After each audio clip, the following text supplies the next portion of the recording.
You ever hear the one about the small-town sheriff who solved a big city murder? This isn't a movie plot. This is what happened in the quiet, forgotten town of Mills Creek, population 1,200. For years, a series of brutal, unsolved killings had detectives in the state capital stumped. They had all the resources, the forensics labs, the task forces. The case was cold, a ghost haunting the city's headlines. Then, one Tuesday morning, Sheriff Dale Higgins was having his usual coffee at Lou's Diner. He was reading a week-old newspaper from the city, 200 miles away. A detail in the article about the latest victim caught his eye. It wasn't a forensic clue. It was a brand of chewing tobacco mentioned as being found at the scene. A specific, gritty brand that hadn't been sold in the city for over a decade. But Sheriff Dale knew it. Because old man Ernie, who ran the bait and tackle shop on the edge of Mills Creek, still stocked it. For the handful of old-timers who refused to switch. It was a detail so small, so hyperlocal, that a city detective would never have given it a second thought. To them, it was just trash. To Dale, it was a signature.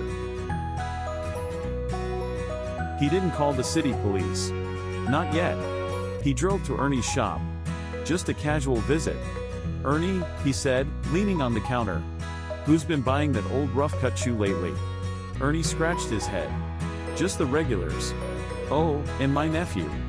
He's been down from the city visiting his mom. Picks up a tin every time. Says he can't find it up there." His nephew. A man who split his time. A man with a perfect reason to be in Mills Creek, and a perfect reason to be in the city. A man no one was looking at. Sheriff Dale went back to his office, a converted two-room house. He started cross-referencing the dates of the murders with the nephew's visits to his mother, which Ernie kept track of on a wall calendar behind the counter.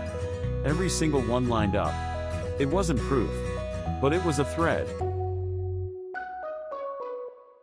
He called his one deputy. They drove out to the mother's property. Not to arrest anyone. Just to check on a reported trespasser.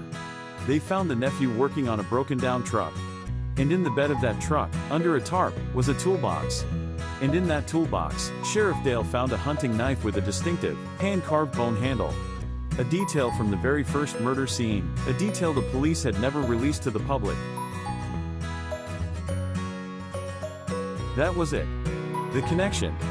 The small-town knowledge of people, of habits, of the tiny details that make up a community's memory, cracked a case that millions of dollars and dozens of detectives couldn't. They arrested him right there.